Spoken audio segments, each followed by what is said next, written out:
Hello everyone, welcome to my channel. I hope everyone is having a wonderful day. Before starting the video, please go ahead and hit the subscribe button and give this video a like up. Young and the Restless days. Peter Bergman has been playing Jack Abbott on the Young and the Restless since 1989. But his early days didn't go smoothly. 4 Super Soap Scenes, a time capsule of daytime drama's greatest moments.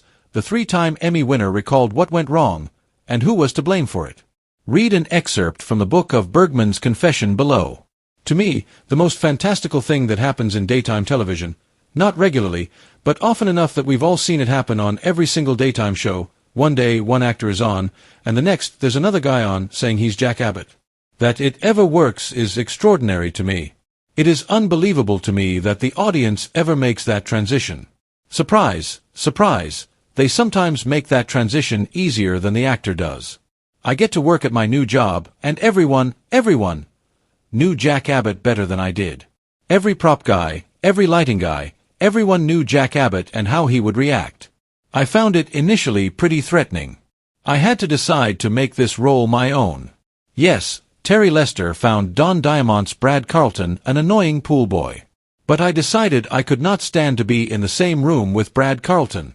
I disliked him and what he brought to my sister's and my family's life. He was the pool boy. Similarly, by the time he left, Terry Lester's Jack found Jill Jess Walton just a bother.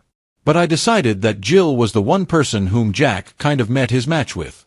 In a freezing cold cabin, in the winter, as they were thrown together, he underperformed. I made this up. I made all of this up. But it made Jill somebody Jack did not want to be left alone with. So now we move on to Victor. Eric Braeden, at the time, was less than welcoming. He liked Terry Lester. He liked the way Terry Lester played Jack Abbott. The Jack that I played was considerably less cavalier about his relationship with Victor. Eric didn't know who I was, and he didn't much care. It put a tension on the set, almost my first week. It was clear this was going to be harder than I thought. That's how this enmity that I share with Eric began. It wasn't a giant leap, it wasn't a huge reach to have some confrontational scenes with this fellow. He clearly didn't want to even look at me. I couldn't get eye contact from him. They keep sending me in there writing that Jack comes in loaded for bear, the door blows open, and Victor is calm as can be.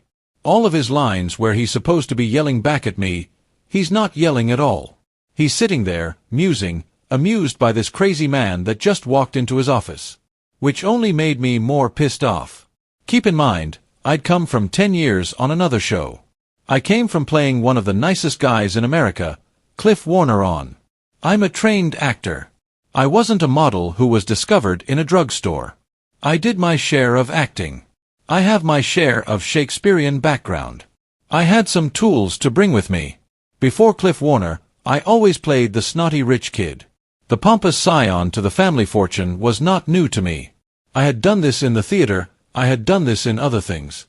But coming to play Jack Abbott in this environment with all these people who'd been here for a long time, who knew exactly what they were doing, one thing I knew, Jack was cocky, very cocky. It's quite possible that, in my interpretation of Jack, Peter Bergman came off a little cocky to Eric Braeden. So I will take some real responsibility for that tension that was there. What happened next? Where does Peter and Eric's relationship stand now? And what did the fans pick as Jack and Victor's greatest confrontation? Find out in